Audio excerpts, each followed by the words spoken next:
जी अस्सलाम वालेकुम ladies and gentleman, कैसे हैं आप सब लोग? ठीक हैं।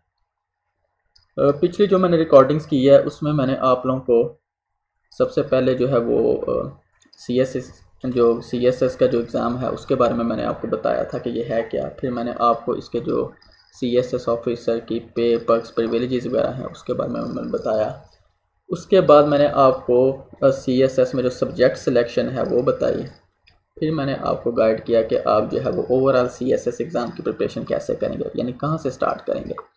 तो इस वीडियो में मैंने आपको बताया था कि मैं ये आप लोगों को रिकमेंड करूँगा कि आप सबसे पहले जो है वो ऐसे लिखना सीखें। आप बाकी भी प्रेसी और एक आधे ऑप्शनल सब्जेक्ट की भी साथ प्रिपरेशन स्टार्ट कर सकते हैं, लेकिन आपका फर्स्ट मंथ में फोकस ज़्यादा होना चाहिए ऐसे के ऊपर कि ऐसे का स्ट्रक्चर क्या है, कैसे लिखना है। उसकी रीज़न ये है कि जब आप ऐसे लिखना सीखेंगे तो आप लोगों को जो सबसे ज़्यादा डायरेक्शन का पता चलेगा कि आप लोगों ने सीएसएस में पढ़ना कैसे है, कौन सा मटेरियल आपको कितने लेवल तक चाहिए और आपको किस किस्म का मटेरियल चाहिए। आपको एक क्लियर कट डायरेक्शन मिलेगी। और जो सीएसएस इसमें जो ऐसे है उसी का स्ट्रक्चर रिलेटिवली आपके बाकी जो क्वेश्चंस हैं उनमें भी फॉलो होगा। तो इसलिए मैंने आप लोगों को ये रिकमेंड किया था कि आप ऐसे से स्टार्ट करें। फर्स्ट मंथ में आप ज़्यादातर फोकस करें ऐसे के ऊपर, साथ में आप प्रेसी का सब्जेक्ट, प्रेसी एंड कॉम्प्रीहेंशन जो उसका सब्जेक्ट स्टार्ट कर लें और एक आधा ऑप्शनल आप स्टार्ट कर लें, लेकिन ज़्यादातर फोकस आपका होना चाहिए ऐसे के ऊपर। इसके बारे में बताता चलूँ कि एक बड़ी सी एक मिथ है कि ऐसे का एग्ज़ाम जो है वो बहुत ज़्यादा डिफ़िकल्ट है और जिसने ऐसे क्लियर कर लिया वो बाकी भी क्लियर कर लेगा। मैं इस चीज़ से जो है ना वो इत्तेफाक नहीं करता है।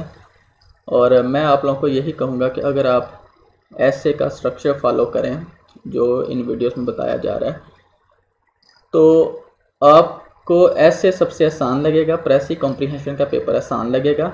बाकी जो सब्जेक्ट्स हैं ना वो आपको थोड़े से मुश्किल लगेंगे प्रिपेयर करने, क्योंकि उनके जो सिलेबस है, उनके जो कंटेंट्स हैं वो बहुत ज़्यादा वाइड हैं। ऐसे में तो आप कुछ भी लिख लेंगे, अगर आप स्ट्रक्चर को फॉलो करेंगे, लेंथ वगैरह आपकी पूरी है तो वो आप पास हो जाएंगे। लेकिन बाकी सब्जेक्ट्स में आपको थोड़ा सा पास होने के लिए तगो-दो करनी पड़ेगी। तो आपने ऐसे को अपने नर्व्स के ऊपर सवार नहीं कर लेना सबसे पहले कि ये बड़ा टफ एग्ज़ाम है और ये बाकी सारे पेपर्स की निस्बत जो है ये डिफ़िकल्ट है। बिल्कुल ऐसा नहीं है। ऐसे को भी आपने उतनी ही इंपॉर्टेंस देनी है जितनी बाकी सब्जेक्ट्स को देनी है, और सब सब्जेक्ट्स को आपने इक्वल इंपॉर्टेंस देनी है। वो ना हो ऐसे आपका क्लियर हो जाए, बाकी किसी एक पेपर में आप लोग उड़ जाएं, तो आपने ये नहीं होने देना। ऐसे को इजी लेना, कोई ऐसे मुश्किल नहीं है। और दूसरा मैं एक चीज़ आपको बताऊं कि कुछ एकेडमीज़ में भी यही प्रैक्टिस चल रही है। कुछ जो इंडिविजुअल मेंटोर्स हैं वो भी यही प्रैक्टिस करवा रहे हैं कि वो कोई ना कोई वो ऐसे की जो प्रैक्टिस है ना पास्ट पेपर से नहीं करवाते हैं। वो कोई भी एक करंट इशू का टॉपिक फर्ज करें, ग्लोबलाइजेशन ले लेते हैं और एस्पायरेंट्स को कहते हैं कि आपने इसके ऊपर ऐसे लिखना है। ऐसा ना करें आप लोग। आपने जब भी ऐसे की प्रैक्टिस करनी है तो आपने टॉपिक लेना है पास्ट पेपर्स में से। अमूमन 2016 से लेके ऑनवर्ड जो 2023 तक के पेपर्स हैं उनको आप कंसल्ट कर लें, उससे पीछे भी देख लें। और आपने जो है ना वो सबसे पहले जो प्रैक्टिस के लिए टॉपिक सिलेक्ट करना है, एक बात ज़हन में रखना है, वो पास्ट पेपर से करना है। इसकी रीज़न ये है कि पास्ट पेपर्स में जो टॉपिक्स दिए होते हैं वो बड़े जेनेरिक नेचर के होते हैं और उसमें वो मुख्तलिफ डायमेंशंस को कवर कर रहे होते हैं।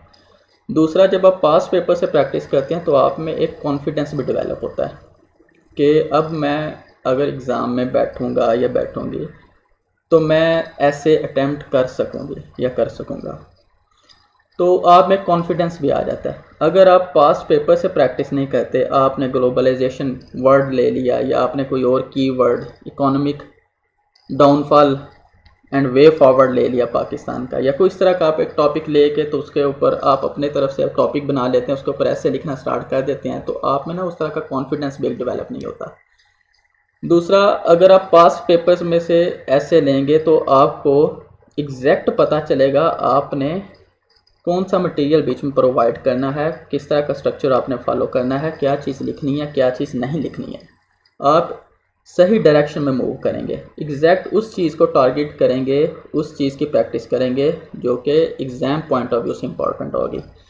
तो आपने ये नहीं करना कि रैंडमली कोई सा भी टॉपिक आपने उठा लेना है। याद रख लें, पहले नंबर पे आपने यही बात रखनी है कि आपने हमेशा पास्ट पेपर में से जो ना वो प्रैक्टिस करनी है। ये नहीं आपने समझना कि जी स्टार्ट में मैं इजी टॉपिक अपनी तरफ से बना लेता हूँ और उसके बाद जो है वो मैं पास्ट पेपर्स देख लूँगा, ऐसा नहीं करना। सारे टॉपिक्स ईजी होते हैं, कोई इसमें मुश्किल नहीं होती है। तो आपने सबसे पहले आपने पास्ट पेपर्स की ही तरफ जाना है और वहीं से टॉपिक सेलेक्ट करना प्रैक्टिस के लिए। एक बात। अब दूसरी बात, आपने ऐसे का ना अपना एक स्ट्रक्चर है। याद रख लें, मेजॉरिटी जो लोग हैं वो ऐसे में इसलिए फेल होते हैं क्योंकि वो उसका एक प्रॉपर स्ट्रक्चर है उसको फॉलो नहीं करते हैं।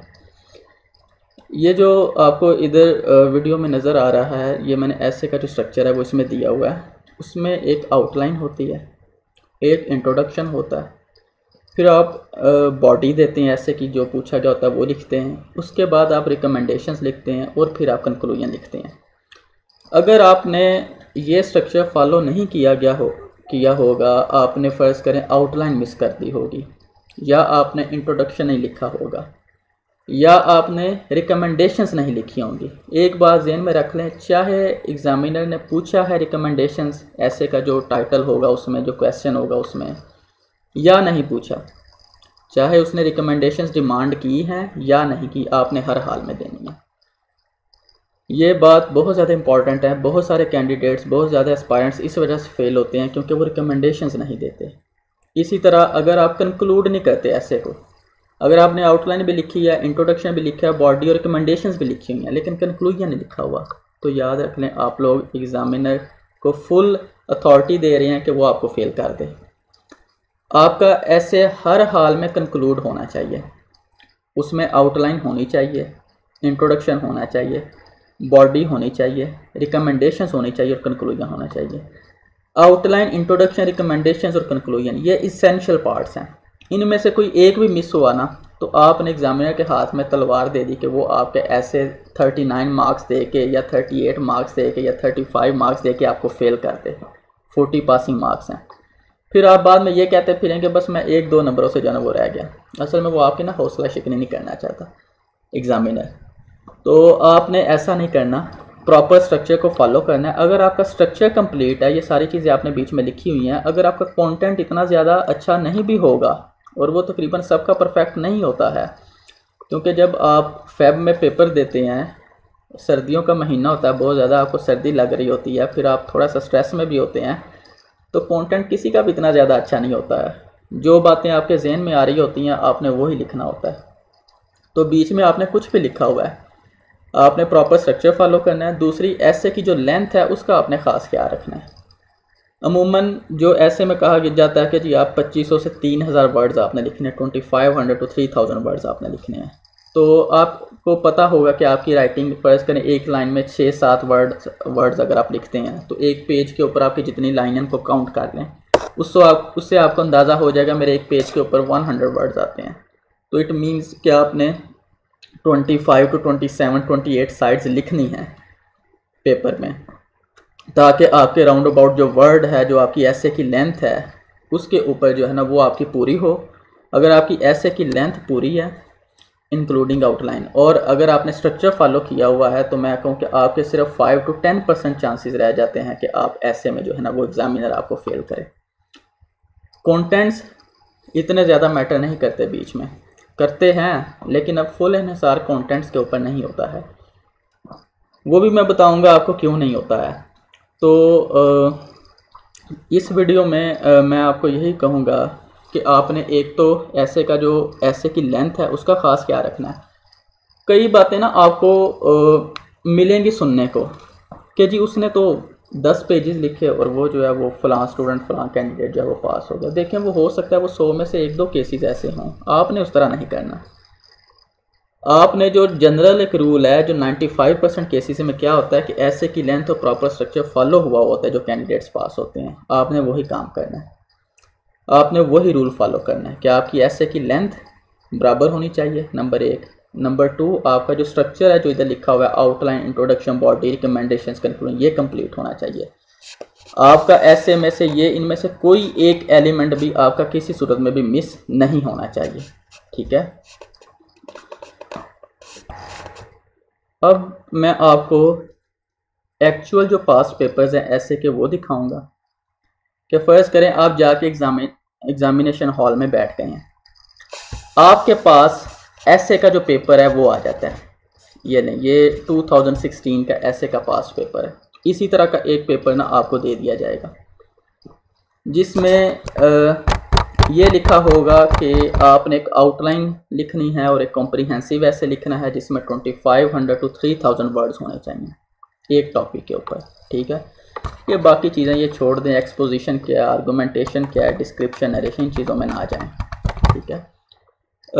अभी तक आप यही समझें कि आप जब एग्ज़ामिनेशन हॉल में बैठ गए हैं, ये वाला ऐसे का पेपर आपके सामने आ गया। अब आप क्या करेंगे?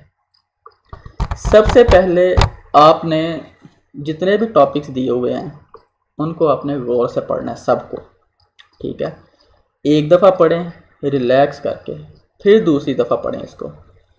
जब आपने 2 दफ़ा इसको अच्छी तरह से रीड कर लेना है, उसके बाद आपने इनमें से वो वाला इनमें से टॉपिक्स की सेपरेशन करनी है कि करंट अफेयर्स के टॉपिक्स कौन से हैं जो करंट अफेयर्स से रिलेटेड हैं, और जो लिटरेरी टॉपिक्स हैं, लिटरेचर से रिलेटेड हैं, वो टॉपिक्स कौन से हैं। फ़र्ज़ करें जो हम अब रीड करते हैं, हमने 2 दफ़ा सबको रीड कर लिया, अब पहले के 3rd टाइम रीड करने लगे हैं world as a global village learning to live together. ये करंट अफेयर से रिलेटेड टॉपिक है, world as a global village, जिसमें आप टेक्नोलॉजी का सारा लिखेंगे, जो टेक्नोलॉजिकल एक्सप्लोजन की वजह से जो दुनिया ग्लोबल विलेज बन गई है और सारी चीज़ें ना। दूसरा अगर आप देखें, we have to learn to be our own best friends because we fall too easily into the trap of being our own worst enemies. ये लिटरेचर से रिलेटेड है। 3rd आपका topic again world water crisis and national unity, ये भी आपका जो topic है current affairs से है। जो 4th टॉपिक है ये भी करंट अफेयर्स का है, 5th भी करंट अफेयर्स से है, 6th भी करंट अफेयर्स से है, 7th भी करंट अफेयर्स से है, 8th भी करंट अफेयर्स से है, 9th भी करंट अफेयर्स से है, 10th टॉपिक करंट अफेयर्स का भी है और लिटरेचर की भी आप इसको डायमेंशन दे सकते हैं। तो आपने जब सबको रीड कर लेना है, उसके बाद आपने ये देखना है कि कौन से करंट अफेयर्स के टॉपिक हैं और कौन से इसमें से लिटरेचर के टॉपिक्स हैं, आपने उनको सेपरेट कर लेना है। कोशिश करें कि आप करंट अफेयर्स का जो टॉपिक है ना उसको चूज़ करें। उसकी रीज़न ये है कि करंट अफेयर्स आप डेली बेसिस पे न्यूज़पेपर पढ़ रहे होते हैं, आप मुख्तलिफ सब्जेक्ट्स पढ़ रहे होते हैं, पाक अफेयर, करंट अफेयर, आप IR पढ़ रहे होते हैं या पोल साइंस पढ़ रहे होते हैं, आप बाकी सब्जेक्ट्स पढ़ रहे होते हैं। तो उसमें से आपको जो है ना वो करंट अफेयर से रिलेटेड, इन इशू से रिलेटेड कहीं ना कहीं से मटेरियल मिलता रहता है। अगर आप लिटरेचर का पढ़ लेंगे, अनलेस आपका लिटरेचर का बैकग्राउंड है, तो लिटरेचर का अगर आप टॉपिक सेलेक्ट करेंगे तो आप उसके लिए इतने ज़्यादा आर्गूमेंट्स आपके लिए जो है वो लाना थोड़ा मुश्किल हो जाएगा, क्योंकि लिमिटेड टाइम है 3 घंटे। उसमें आपने 25 से 27 साइड्स लिखनी है पेपर की, 25 से 27 सफ़े लिखने हैं, ऊपर से ब्रेनस्टॉर्मिंग भी आपने करनी है, आउटलाइंस लिखनी है, सारा कुछ लिखना है। तो इतना ज़्यादा टाइम नहीं होगा कि आप जो है ना वो बहुत ज़्यादा आर्गूमेंट्स कलेक्ट करके ला सकें। आप किसी एक जगह पे अगर फंस गए तो फिर फंस जाएंगे, तो आप ऐसे अपना मुकम्मल नहीं कर सकेंगे। लिहाजा कोशिश करें कि कि आप करंट अफेयर का जो टॉपिक है ना वो सिलेक्ट करें पहले नंबर पे।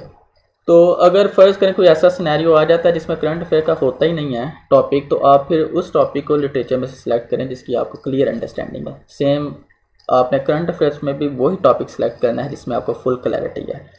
फॉर एग्ज़ाम्पल अगर आप टॉपिक देखें, टॉपिक नंबर 3, टॉपिक नंबर 1 देखें, world as a global village learning to live together, इसमें इतनी ज़्यादा आपको क्लैरिटी नहीं नज़र आ रही होगी। तीसरे नंबर वाले टॉपिक को अगर आप देखें, water crisis and national unity, इसमें ज़्यादा क्लैरिटी है कि जो वाटर क्राइसिस की वजह से जो डिस्प्यूट्स आ रहे हैं, वाटर क्राइसिस की वजह से जो इश्यूज़ हैं, उसका नेशनल यूनिटी के ऊपर क्या जो है वो असर हो गया, कैसे वो इफेक्ट होगी नेशनल यूनिटी, आपने इसके ऊपर लिखना है। इसमें थोड़े से आर्गूमेंट्स मिलना मुश्किल हैं, लेकिन फिर भी रिलेटिवली इसमें क्लैरिटी ज़्यादा है। अगर आप 5वां टॉपिक देखें, crisis of good governance in Pakistan, need for reforms and institution building, इसमें फुल क्लैरिटी है आपको कि एक तो एग्जामिनर ने कहा हुआ है कि थोड़ा सा ब्रीफली एक्सप्लेन करें कि क्राइसिस ऑफ गुड गवर्नेंस है क्या पाकिस्तान में। उसके बाद आपने अपने ऐसे में लिखना है रिफॉर्म्स की नीड, और तीसरी चीज़ आपने एक्सप्लेन करनी है इंस्टीट्यूशन बिल्डिंग, ठीक है। अगर आप छठा टॉपिक देखें तो मेरे ख्याल से इसमें इतना ज़्यादा जो क्लैरिटी है ना इस पेपर में किसी और टॉपिक में नहीं है। Promotion of tax culture in Pakistan, आपने उसका पर्सपेक्टिव लिखना है, प्रॉस्पेक्ट्स लिखने हैं और चैलेंजेस लिखने हैं। यानी ये तीन चीज़ें पूछी हुई हैं, पर्सपेक्टिव, प्रॉस्पेक्ट्स एंड चैलेंजेस। तो इसमें बहुत ज़्यादा क्लैरिटी है। अगर आप नीचे वाला टॉपिक देख लें, gender equality is a myth, इसमें भी है, 8वें में भी क्लैरिटी है। तो आपने वो वाला टॉपिक सेलेक्ट करना है जिसमें बहुत ज़्यादा क्लैरिटी हो आपको, यानी आपको क्लियर कट पता चले कि मैंने इसमें ये चीज़ें लिखनी हैं। कुछ टॉपिक्स इतनी जेनेरिक नेचर के होते हैं कि उसमें जो मर्ज़ी आप लिख लें, लेकिन आप ज़्यादा जेनेरिक टॉपिक की तरफ भी ना जाएं। आपने ऐसा टॉपिक सेलेक्ट करना है जिसका जो टाइटल है वो बिल्कुल क्लियर हो, जिसकी आपके माइंड में बिल्कुल क्लियर अंडरस्टैंडिंग हो। जैसे आप टॉपिक नंबर 6 देखें कि आप उसने क्लियर कट एग्जामिनर ने पूछा हुआ है पर्सपेक्टिव बताएं, प्रॉस्पेक्ट्स बताएं, चैलेंजेस बताएं। लेकिन gender equality is a myth, इसमें इतनी ज़्यादा क्लैरिटी नहीं है जितनी टॉपिक नंबर 6 में है। Topic number 8, the creation of new provinces in Pakistan, implications for an integrated country. इसमें ये थोड़ा सा मुश्किल टॉपिक है, इसमें से आर्गूमेंट जो सर्च करना है वो थोड़े से मुश्किल होते हैं। अगर हम देखें 2017 का जो ऐसे का पेपर है, तो इसी तरह आपने इसके भी टॉपिक्स रीड करें। पहले वाला करंट अफेयर्स का है, दूसरा करंट अफेयर्स का है, थर्ड भी करंट अफेयर्स का है, फोर्थ लिटरेचर भी है, करंट अफेयर भी है, आप उसको दोनों डायमेंशन दे सकते हैं। फिफ्थ भी करंट अफेयर है, 6 जो है ये लिटरेचर से रिलेटेड है, ठीक है। 7th भी करंट अफेयर्स है, 8th भी करंट अफेयर्स है, तो 9th भी करंट अफेयर्स है, 10th अगेन लिटरेचर से रिलेटेड है। अब इसमें देखें आपको क्लैरिटी का सबसे ज़्यादा जो है ना इशू आएगा कि आपको किस टॉपिक की सबसे ज़्यादा क्लैरिटी है। अगर आप देखें फॉर एग्ज़ाम्पल और are modern wars not holy wars, इसमें इतनी क्लैरिटी नहीं है। अगर आप देखें feminism is not really a third world issue, इसमें क्लैरिटी है, आप इसको कोई भी डायमेंशन दे सकते हैं कि फेमिनिज्म जो है ये थर्ड वर्ल्ड का इशू नहीं है। आप ये भी कह सकते हैं कि ये जो है ये डेवलप्ड कंट्रीज़ का भी इशू है, ठीक है। इसी तरह अगर आप देखें ब्रेग्जिट, इसमें इतनी ज़्यादा क्लैरिटी नहीं आपको मिलेगी। फर्स्ट वाले टॉपिक में क्लैरिटी है कॉलोनियल माइंडसेट वाले में। तो कुछ ऐसे पेपर्स आ जाते हैं, आपने ये वाले पेपर्स देख के परेशान नहीं होना है। ये सारे इस पे आप जब भी CSS की प्रिपरेशन करेंगे स्टार्ट में ये आपको बड़े मुश्किल लगेंगे, लेकिन फिर एक टाइम ऐसा आएगा कि आप किसी भी एक टॉपिक पे लिख सकेंगे। तो अब देखें इन सारे टॉपिक्स में कितना ज़्यादा क्लैरिटी का इशू है। तो मेरे ख्याल से अभी आपको समझ आ रही होगी कि जो मैं कहना चाह रहा था कि आपने वो वाला टॉपिक सेलेक्ट करना है जिसमें क्लैरिटी हो। अगर आप अब ये वाला 2018 का पेपर देखें, question number 2, higher education in Pakistan. Higher education पे एक पैराग्राफ लिखते हैं, ills and remedies. Clear cut उसने 2 चीज़ें एग्जामिनर ने पूछी हुई हैं, आप हमें इल्स बताएं, रेमेडीज़ बताएं। यानी थर्ड चीज़ आपके माइंड में ही नहीं आती। कितनी ज़्यादा क्लैरिटी है इसमें। क्वेश्चन नंबर 4 देखें, चाइना पाकिस्तान इकोनॉमिक डोर, ये लिखना है, and its socio economic implications for the region and the world. 3 चीज़ें हैं, CPEC के पे लिखना है, सोशियो इकोनॉमिक इम्प्लीकेशंस पे लिखना है, रीजन पे क्या होंगी और वर्ल्ड पे क्या होंगी, ठीक है। क्वेश्चन नंबर 6, कितनी ज़्यादा क्लैरिटी है, the emerging power of social media. Prospects पूछे हुए हैं, प्रॉब्लम्स पूछी हुई हैं। अब देखें इसमें रिकमेंडेशन उसने नहीं भी पूछी हुई, लेकिन आपने हर हाल में कोई भी टॉपिक सेलेक्ट करना है उस आपने रिकमेंडेशंस लाजमी देनी है। टॉपिक नंबर 6 सोशल मीडिया वाले में रिकमेंडेशंस नहीं पूछी, प्रॉस्पेक्ट्स और प्रॉब्लम्स मेंशन करने के बाद आपने रिकमेंडेशंस देनी है, फिर कंक्लूजन लिखना है। अगर आप टॉपिक नंबर 2 देखें, higher education in Pakistan, ills and remedies. Remedies means recommendations, कि उसके सोल्यूशंस क्या हैं, टॉपिक में ही उसने पूछ लिया हुआ है। तो चाहे टॉपिक में एग्जामिनर पूछ ले या ना पूछे जैसे बाकियों में है, तो आपने हर हाल में रिकमेंडेशन देने। टॉपिक नंबर अगर आप 8 देखें, the threat of global warming and the ways to counter it. बहुत ज़्यादा क्लैरिटी है टॉपिक में, ग्लोबल वार्मिंग के थ्रेट्स आपने लिखने हैं और उनको काउंटर करने के तरीके। The ways to counter it means recommendations ही हैं, एग्जामिनर ने खुद ही पूछ लिया है, ना भी पूछा होता तो आपने हर हाल में देना था। Topic number 10, democracy in Pakistan, hopes and hurdles. Hopes and hurdles पूछी हुई हैं, रिकमेंडेशंस नहीं पूछी हुई, लेकिन आपने फिर भी देनी है। टॉपिक में बहुत ज़्यादा क्लैरिटी है। तो अब आप लोगों को एक चीज़ समझ आ गई होगी कि सबसे पहले नंबर 1 आपने पास पेपर से हमेशा प्रैक्टिस के लिए टॉपिक लेना है ताकि आप में कॉन्फिडेंस बिल्ड हो एग्ज़ाम के लिए। नंबर 2 आपने करंट अफेयर्स का टॉपिक सिलेक्ट करना है। एंड नंबर 3 आपने वो वाला टॉपिक लेना है जिसमें फुली तौर पे आपको अंडरस्टैंडिंग हो, जिसमें मैक्सिमम क्लैरिटी हो कि आपने बीच में लिखना क्या है। ठीक है, जब आप एक दफ़ा टॉपिक सेलेक्ट कर लेंगे, फॉर एग्ज़ाम्पल अगर आप टॉपिक सेलेक्ट कर लेते हैं topic number 4 China Pakistan economic tour and its socio economic implications for the region and the world, उसके बाद अगला स्टेप होगा ब्रेनस्टॉर्मिंग का। आपने इसी टॉपिक के ऊपर जो है ना वो ब्रेनस्टॉर्मिंग करनी है ताकि अपनी एक आउटलाइन बना सकें आप।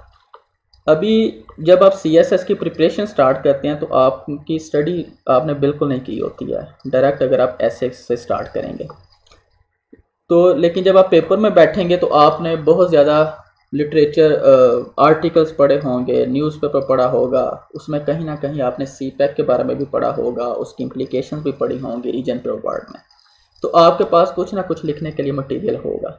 लेकिन इनिशियल स्टेज में जब आपके पास कोई मटेरियल नहीं होता तो आप फिर क्या करेंगे? आपने फिर भी तो कुछ ना कुछ लिखना ही है ना। इसी तरह ये 2019 का भी पेपर है, new war fronts lie in economic zone. ऊपर वाला आपका पहले वाला जो है वो करंट अफेयर है, दूसरा जो है वो ऊपर वाला लिटरेचर है, नीचे करंट अफेयर्स है और इसी तरह नीचे बाकी टॉपिक्स आते हैं। तो अब देखें, अगर आप इस स्टेज पे ऐसे लिखना चाहते हैं, आउटलाइन बनाना चाहते हैं तो आप क्या करेंगे जबकि आपके पास नॉलेज भी नहीं है? आपने सिंपल एक काम करना है कि आपने इधर से टॉपिक का नाम लेना है और उसको आपने गूगल में डाल देना है। गूगल में डालने के बाद उसकी आपने ना वहाँ से आउटलाइन सर्च कर लेनी है। फॉर एग्ज़ाम्पल हम ये ना गूगल पे चले जाते हैं और गूगल पे जाके हम क्या लिखते हैं कि जो टॉपिक है ना उसको सर्च कर लेते हैं।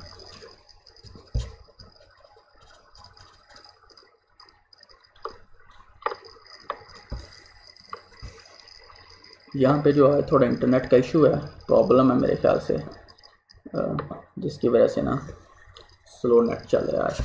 तो आपने इधर क्या सर्च कर लिया, फर्स्ट करें टॉपिक है जी new war fronts lie in economic zone. अब ये देखें, आपने अगर इस टॉपिक को सर्च किया new war fronts lie in economic zone, इसका आगे आपने लिख देना आउटलाइन, ऐसे आउटलाइन। तो ये नीचे उसने दे दिया तो हम इसके ऊपर क्लिक करते हैं। इसी तरह आपने जब इसको गूगल कर लेना है और उसके बाद जो 2-3 होंगे, 2-3-4 आर्टिकल आपने रीड कर लेने हैं, वहाँ से आपने आर्गूमेंट्स ले लेने हैं इनिशियली अपनी आउटलाइन बनाने के लिए। तो फर्स्ट करें ये पहले वाला एक आर्टिकल है रिसर्च पेपर का। अगर हम ये दूसरे वाले पे चले जाते हैं, वहाँ यहाँ पे जाके देखते हैं, शायद हमें जो है यहाँ से कोई बनी बनाई आउटलाइन मिल जाए। अब देखें, स्टार्ट में जब आप इस तरह आउटलाइन, मेरा मेन पर्पज़ ये है कि आपको ऐसे का एक दफ़ा स्ट्रक्चर समझ आ जाए। जब आपको आउटलाइन एक दफ़ा लिखनी आ जाएगी ना, फिर आप खुद भी ब्रेनस्टॉर्मिंग कर लिया करेंगे कि उसने क्या पूछा हुआ, बेस्ड ऑन योर नॉलेज आपको खुद ही पता चल जाएगा कि मैंने जो है इसमें ये वाले आर्गूमेंट्स जो हैं वो लिखने हैं। अब इधर से हम देख लेते हैं एक आउटलाइन, यहाँ पे ये आ जाता है। फर्स्ट करें, ये आउटलाइन आपके सामने आ जाती है। इसमें सबसे पहले इंट्रोडक्शन दिया हुआ है, जैसे मैंने आपको बताया था कि आपने सबसे पहले इंट्रोडक्शन लिखना है। दूसरा, एक ओवरव्यू दिया हुआ है टॉपिक का, an overview of different zones of warfare, कि मतलब आपने एक ओवरव्यू देना है। थर्ड, आपने बताना है कि न्यू वार फ्रंट्स कहाँ कहाँ पे इकोनॉमिक जोन्स में। सिर्फ आप अभी मेन हेडिंग्स को ना देखें, थर्ड वाले को आप इसमें से देख लें, ये आर्गूमेंट्स देखें। सबसे पहला ट्रेड वॉर जो है वो कहाँ पे हो रही है। अच्छा, मैं आपको ना पहले टॉपिक के बारे में बता दूं। ये टॉपिक क्या कहता है?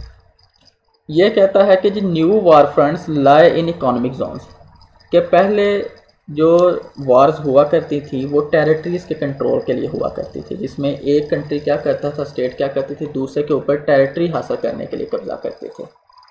कहता अब ऐसा नहीं है, अब टेरिटोरियल जो कंट्रोल है उसकी इतनी ज़्यादा इम्पोर्टेंस नहीं है। अब क्या है, अब जंगें किस चीज़ पे होती हैं, वॉर्स किस फील्ड में हो रही हैं, इकोनॉमी की। इकोनॉमिक बर्तरी लेने के लिए, इकोनॉमिक सुपीरियॉरिटी के लिए हो रही है अब वॉर्स। तो इसलिए आप देखें कि अगर आप इस वक्त ओवरऑल जो ग्लोबल सिनेरियो है अगर आप उसको भी देखें तो चाइना और अमेरिका की जो है ये बीच में मेंशन भी किए हुए हैं मुख्तलिफ एरियाज, रिसोर्सेज के लिए वॉर्स हो रही हैं, इकोनॉमी में एक दूसरे से आगे निकलने के लिए वॉर्स हो रही हैं। तो बेसिकली एग्जामिनर यही कहना चाह रहे हैं कि अब वॉर्स का जो नेचर है वो चेंज हो गई है। अब टेरिटोरियल कंट्रोल के लिए वॉर नहीं हो रही, टेरिटरीज हासिल करने के लिए वॉर्स नहीं हो रही, अब इकोनॉमी में एक दूसरे से बर्तरी लेने के लिए अब वॉर्स हो रही हैं। तो जो नए इकोनॉमिक वॉर फ्रंट्स हैं वो जो नई वॉर फ्रंट्स हैं, नई जंगें जो हैं वो अब इकोनॉमिक जोन्स में हो रही हैं, ना कि टेरिटोरियल कंट्रोल के लिए। ठीक है, तो इसमें मुख्तलिफ ना पहले केसेस मेंशन कर रहा है कि कौन कौन सी जो है ना वो वार फ्रंट्स हैं, कौन कौन से इकोनॉमिक जोन्स हैं। ये पहले कोई 8-9 आर्गूमेंट्स ये आपने ले लेने हैं। फिर उसके बाद कॉजेज़ बता रहा है कि क्यों हो रहे हैं, जिसमें जियोपॉलिटिकल राइवलरीज हैं, physical warfare become increasingly costly and unpredictable. ये मुख्तलिफ आर्गूमेंट्स आपने इनको केयरफुली रीड करना है और फिर देखें रिकमेंडेशंस दी गई हैं कि कैसे आप इन वार्स को रोक सकते हैं, और एंड में कंक्लूजन दे दिया गया। ये एक अच्छी आउटलाइन लिखी हुई है। तो आपने भी क्या करना है, इस तरह आपने गूगल करने के बाद 2-3 डिफरेंट आउटलाइनें कंसल्ट कर लेनी है, वहाँ से आपने आर्गूमेंट्स उठा के तो अपना जो है ना वो आउटलाइन बनानी है। दूसरा तो अब मैंने आपको ये बता दिया कि आपने ना आउटलाइन के लिए आर्गूमेंट्स कहाँ से लेने हैं। स्टार्ट में आपने इस चीज़ के बारे में बॉदर नहीं करना कि आपको आया इन सारी चीज़ों की समझ है भी या नहीं है। देखें अभी आपने बिल्कुल प्रिपरेशन स्टार्ट की है, अभी आपका इतना ज़्यादा नॉलेज नहीं होगा कि आप जो है इन सारी चीज़ों की जो है ना वो इन डेप्थ में समझ सकें, लेकिन आपको एटलीस्ट ये पता चल जाएगा कि मैंने ऐसे लिखना कैसे है। फिर जब आपका जैसे जैसे नॉलेज बढ़ता जाएगा, आपकी जैसे जैसे रीडिंग होती जाएगी, आप अपनी तरफ से आर्गूमेंट्स जो है ना वो बीच में मेंशन करते जाएंगे। वैसे तो हम सारे फिलोसफर हैं, तो आपने भी बस ऐसे के पेपर में अपना जो फ़लसफ़ा है ना वही झाड़ना है। ठीक है, तो अब मैंने आपको ये भी बता दिया आउटलाइन आपने बनानी कैसे है। अब अगर आएँ वापस अपने स्ट्रक्चर की तरफ, अब आ जाता है क्या आपने जब टॉपिक भी सिलेक्ट कर लिया पेपर में कि मैंने किसके ऊपर करना है, फिर आपने ब्रेनस्टॉर्मिंग कर ली, मतलब अपने आर्गूमेंट्स भी इकट्ठे कर लिए आपने। अब आ जाता है मरहला आउटलाइन लिखने का। तो आउटलाइन आपने ना सबसे पहले नीट पेजेस पे जाकर नहीं लिखनी है। आपने वो जो 25-27 सफ़े वो FPSC वाले आपको देंगे ना, एक वर्क बुक आपको देंगे जिस पे आपने ऐसे लिखना है, आपने ना उसके एंड पे चले जाना है, आखिर वाले पेज पे। ऊपर हेडिंग देनी है रफ वर्क और नीचे आपने ना सारी ब्रेनस्टॉर्मिंग करनी है। और पहली आउटलाइन आपने रफ वर्क में ही बनानी है, ये बात से हमें रख लें।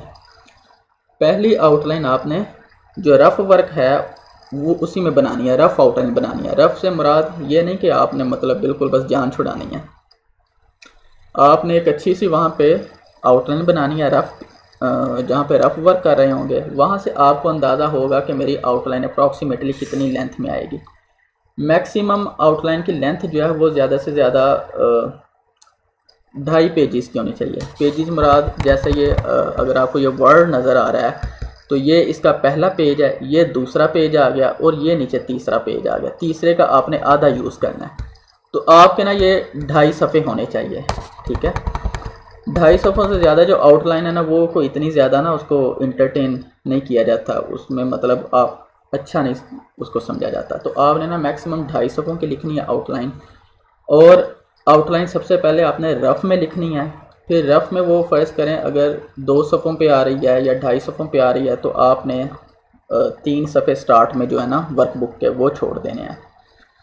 जब आप अपना ऐसे कंप्लीट कर लेंगे तो एंड में आके कंक्लूजन लिखने के बाद आपने ना फिर आउटलाइन अपनी नीट करके स्टार्ट में जो आपने स्पेस छोड़ी होगी 2-3 सफ़े जितनी भी है वहाँ पे आपने अपनी आउटलाइन लिखनी है। उसकी रीज़न ये है कि कई दफ़ा जब आप ऐसे लिख रहे होते हैं ना तो आपके जहन में साथ साथ आपका माइंड वर्क कर रहा होता है, आपके जहन में अच्छे आर्गूमेंट्स आ रहे होते हैं, या आप उनकी जो तरतीब है वो आप चेंज कर देते हैं। किसी को पहले लिखना होता है उसको बाद में ले आते हैं, कोई अच्छा आर्गूमेंट आता जहन में आ जाता है तो एक को डिलीट करके आप दूसरे वाला बीच में लिख देते हैं। तो उससे फ़ायदा ये होगा कि अगर आप एंड में आउटलाइन लिखेंगे ना तो जो एक्चुअल आपने ऐसे में पैराग्राफिंग की होगी वो आप बीच में आउटलाइन में लिखेंगे, जो एक्चुअल आर्गूमेंट्स है वो बीच में लिखेंगे। तो इससे ये जो चीज़ है ना इससे मज़ीद आपका ऐसे बेहतर हो जाएगा। तो आपने रफ़ में आउटलाइन लिखनी है सबसे पहले और उतनी स्पेस आपने स्टार्ट में छोड़ देनी है। उसके बाद अपना ऐसे कंप्लीट करने के बाद फिर आपने एंड में उधर आउटलाइन लिखनी है जी। तो अब मैं आपको ना एक आउटलाइन लिखी हुई के ऊपर ले जाता हूँ कि आउटलाइन आपने ये फ़र्ज़ करें मैं जब ये एक आउटलाइन है, जब मैं ऐसे की प्रैक्टिस कर रहा था तो उस वक्त मैंने ये एक आउटलाइन बनाई थी, लेकिन इसमें बहुत ज़्यादा अभी भी जो है वो बेहतरी की गुंजाइश है, बेहतर हो सकती है, लेकिन उस वक्त गुजारे लायक ये है थी। अब देखें, आपने सबसे पहले जब ये समझ ऐसे ही समझ लें कि आपने ना नीट में ये लिखी हुई है, तो सबसे पहले आप क्या लिखेंगे, आप new वारफ्रंट्स lie in the economic zones, आप टाइटल लिखेंगे ब्लू मार्कर से। उसके बाद आप हेडिंग देंगे आउटलाइन और उसके आगे आप कॉलम दे देंगे।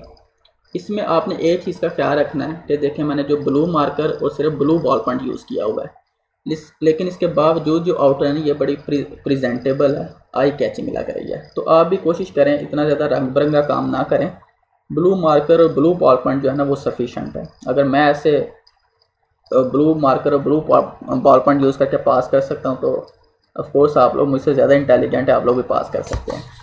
तो आउटलाइन दे दी। उसके बाद जब भी आउटलाइन लिखेंगे हमेशा सबसे पहले मैंने आपको बताया कि आपने इंट्रोडक्शन लिखना है ऐसे के स्ट्रक्चर में। तो इंट्रोडक्शन की आपकी फर्स्ट हेडिंग आ गई। इसमें जो नंबर्स हैं ना उस पर आपने नंबरिंग का जो फॉर्मेट है उसको आपने ख़ास तौर पे फॉलो करना है। ये एक प्रैक्टिस है, अच्छी प्रैक्टिस है, इसको आपने जहन में रखना है कि आपने जो मेन हेडिंग्स हैं उसको आपने रोमन न्यूमरल्स में लिखा हुआ है 1 2 3, ठीक है।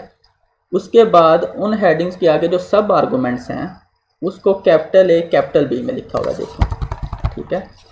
और अगर मज़ीद इनके भी आगे कोई एग्जांपल आपने देनी है या मज़ीद इनके भी आगे फर्दर सब में डिवाइड करना है तो वो फिर आपका 1 2 3 जो काउंटिंग है उसका आ जाएगा। तो मेन हेडिंग से रोमन में, जैसे इधर 5 आपको नज़र आ रहा है। उसके बाद सब आर्गूमेंट्स आपके कैपिटल ए कैपिटल बी। उसके बाद मज़ीद अगर आपने लिखना है तो फिर वो 1 2 3 चाहे ये वाले यूज़ कर लें या फिर वो जो छोटे वाले होते हैं जिनके ऊपर डॉट्स डाल के लिखते हैं, 1 के ऊपर डॉट, फिर 2 लाइनें लगा के 2 के ऊपर डॉट या 3 के ऊपर, उस तरह भी आप लिख सकते हैं, ठीक है। तो एक तो आपने नंबरिंग इस तरह की फॉलो करनी है। उसके बाद अब देखें, पहले आपने इंट्रोडक्शन लिख लिया, उसके बाद ना आपने टॉपिक का एक ओवरव्यू देना है। चाहे आप इधर लिख देते वो जिस तरह मैंने आपको आउटलाइन एक दिखाई उसमें जैसे एक ओवरव्यू दिया हो तो वो लिख लेते, या आप ये भी एक तरह का ओवरव्यू ही है कि changing nature of conflicts in the 21st century, कि कैसे कॉन्फ्लिक्ट्स की जो नेचर है वो चेंज हो गई है 21st सेंचुरी में। इसमें मज़ीद मैंने बताया हुआ कि conventional wars have become obsolete, shift from traditional wars to economic wars, जिसमें मतलब एक सबसे पहले इंट्रोडक्शन आ जाएगा। इंट्रोडक्शन आपके ना पूरे ऐसे की समरी होती है। जब इंट्रोडक्शन वाले पार्ट पे आऊँगा तो मैं आपको बताऊँगा इंट्रोडक्शन में आपने लिखना क्या है। उसके बाद आपके ना ऐसे में कनेक्टिविटी होनी चाहिए, कोहेजन होनी चाहिए। तो ये जो सेकंड नंबर पर मैंने दिया ना चेंजिंग नेचर ऑफ कॉन्फ्लिक्ट्स, ये बेसिकली कोहेजन के लिए दिया हुआ है, कनेक्टिविटी के लिए दिया हुआ है कि आप इंट्रोडक्शन लिखने के बाद डायरेक्ट ना केसेस पे चले जाएं कि कहाँ कहाँ पे जो है वो इकोनॉमिक वॉर्स हो रही हैं।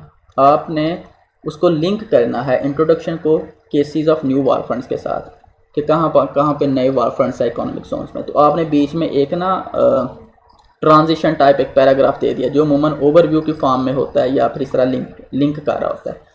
तो इंट्रोडक्शन लिखा, उसके बाद ये बताया कि कैसे जो नेचर है ना वो चेंज हो रही है, ठीक है। उसके बाद फिर बताया कि कहाँ कहाँ पे जो है वो न्यू वार फ्रंट्स इस वक्त हैं, cases of new war fronts in economic zones, कौन कौन से केसेस हैं जहाँ पे इस वक्त इकोनॉमिक वॉर्स हो रही हैं। तो पहले मैंने बता दिया यूएस चाइना ट्रेड वॉर है, फिर US opposition to belt and road initiative है, फिर साउथ चाइना सी डिस्प्यूट है, ईस्ट चाइना सी डिस्प्यूट है।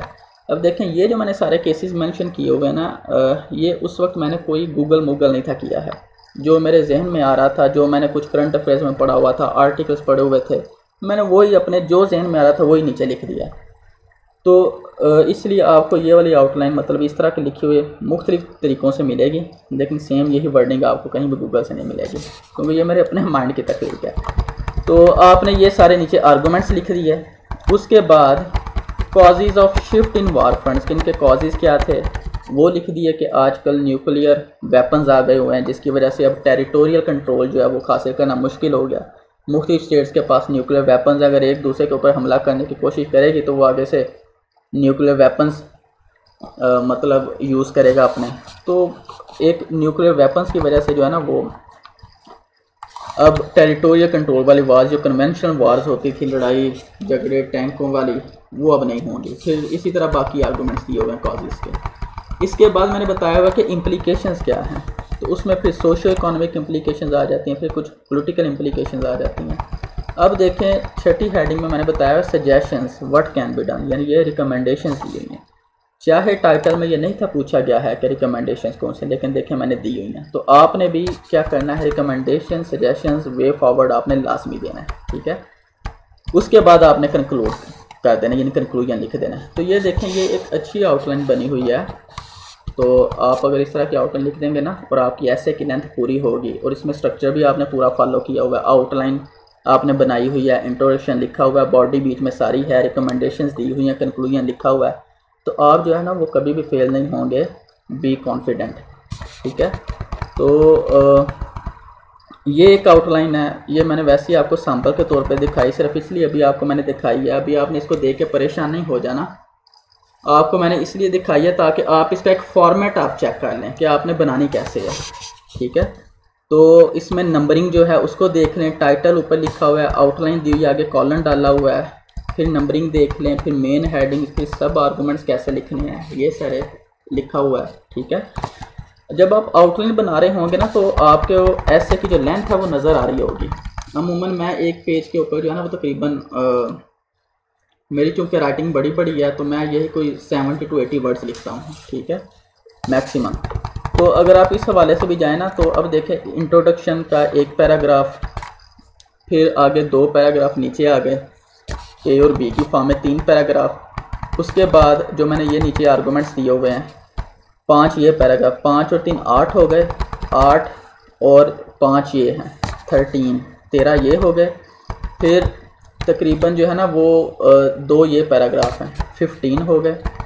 15 के बाद सजेशंस अगर आप देखें तो ए बी और इसी तरह बीच में जो मुख्तलिफ दिए हुए हैं, तो 4 से 5 पैराग्राफ आपके ये भी बन जाते हैं, तो ये 20 हो गए। कंक्लूजन का डाल के आपके 21 हो गए, और बीच में जो सब आर्गूमेंट्स दिए अगर वो भी डालें तो ये भी तकरीबन आपको 25-26 पैराग्राफ, ये 27, जितना मर्जी आप इसको, आप ये जो बीच में 1 2 3 की सूरत में सब आर्गूमेंट्स दिए हुए इन पे अलग-अलग एक पैराग्राफ लिख सकते हैं, या आप इनको 2-3 को एक पैराग्राफ में क्लब करके भी लिख सकते हैं। तो अब देखें ये आपकी ऐसे की लेंथ भी जो है ना वो पूरी हो रही है, यानी जब आप इस पर ऐसे लिखेंगे तो तकरीबन आपका 2500 से 2700 वर्ड जो है ना वो बन जाएगा। तो आप देखते हैं कि आप जब आउटलाइन बना रहे होते हैं ना, तो डिपेंडिंग ऑन के आप जो है वो कितने वर्ड्स लिखते हैं, या कि आपने उतने पैराग्राफ्स, उतने आर्गूमेंट्स लिखने हैं कि आपकी ऐसे लेंथ पूरी हो जाए। आपने आउटलाइन बनाते वक्त इतने ज़्यादा बीच में आर्गूमेंट्स नहीं लिखने हैं कि बाद में आपको ऐसे में बॉडी लिखते हुए मुश्किल हो, आपको 2-2 3-3 आर्गूमेंट एक ही पैराग्राफ में क्लब करने पड़े उसकी लेंथ को शॉर्ट करने के लिए, फिर आपके लिए मसला बन जाएगा। यानी आपने गिने चुने आर्गूमेंट लिखने हैं। जब आर्गूमेंट लिख रहे हो तो आप साथ ही अपने पैराग्राफ भी काउंट कर लिया करें कि मेरे इतने पैराग्राफ बन रहे हैं, एक पैराग्राफ में मैं तकरीबन 100 वर्ड्स लिखता हूँ या लिखती हूँ, तो ये मेरी ऐसे की लेंथ नहीं हो जाएगी। तो इससे आप एग्जैक्ट जो है ना शुरू से एक डायरेक्शन लेके चलेंगे और उसी डायरेक्शन को फॉलो करेंगे, ठीक है। तो अब मैंने इसमें आपको बता दिया कि आपने ऐसे जो है उसकी आउटलाइन कैसे लिखनी है। नेक्स्ट वीडियो में मैं आपको ये बताऊंगा कि आपने अब आउटलाइन के बाद आगे क्या करना है, दैट इज़ इंट्रोडक्शन। तो अगली वीडियो में मैं आपको इंट्रोडक्शन लिखना सिखाऊंगा, उसके बाद नेक्स्ट वीडियो में मैं आपको पैराग्राफिंग सिखाऊंगा, उसके बाद जो वीडियो होगी उसमें आ जाएगा कंक्लूजन। तो तकरीबन 4-5 लेक्चर्स में ना ये ऐसे आपका कवर हो जाएगा, उसके बाद प्रैक्टिस रह जाएगी। तो देखें इतना आसान है, तो आपने इसको बिल्कुल भी मुश्किल नहीं बनाना कि यह कोई तोप चीज़ है, बड़ी इसमें कोई रॉकेट साइंस है, कोई ऐसी चीज़ नहीं है। आपने सिंपल एक स्ट्रक्चर फॉलो करना है, आपने अपनी लेंथ का खास ख्याल रखना है, और आपने अपने जो प्रेजेंट करना है आउटलाइन को वो अच्छे तरीके से करना है। सिंपल हो, अच्छी बनी हुई हो, कोई इशू नहीं है। आप जो है वो ऐसे हर हाल में इंशाल्लाह पास करेंगे। ऐसे आसान सब्जेक्ट है, पास हो जाता है। आई एम सरप्राइज के लोग इतना ज़्यादा क्यों इसको ज़्यादा तवज्जो देते हैं, ज़्यादा इस पर नर्व्स को ले लेते हैं। ऐसे में कोई चीज़ ऐसे डिफ़िकल्ट नहीं है। और इसी तरह मैं आपके साथ हो सकता है कि नेक्स्ट वीडियो में 1-2 आउटलाइंस और भी डिस्कस कर दूं। उसके बाद जो है ना फिर मैं आपको इंट्रोडक्शन जो वो बनाना सिखाऊंगा कि इंट्रोडक्शन आपने कैसे लिखना है, बॉडी आपने पैराग्राफिंग कैसे करनी है, और एंड में कंक्लूजन आपने कैसे लिखना है, ठीक है। तो आप लोग कोशिश करें कि कुछ पास पेपर के 1-2 टॉपिक लेके आप लोग उस पर आउटलाइन बनाने की कोशिश करें, ठीक है। कुछ आउटलाइन मैं आपके साथ डिस्कस भी करूँगा, तो इंशाल्लाह नेक्स्ट वीडियो में फिर आप कनेक्ट होंगे। Thank you very much.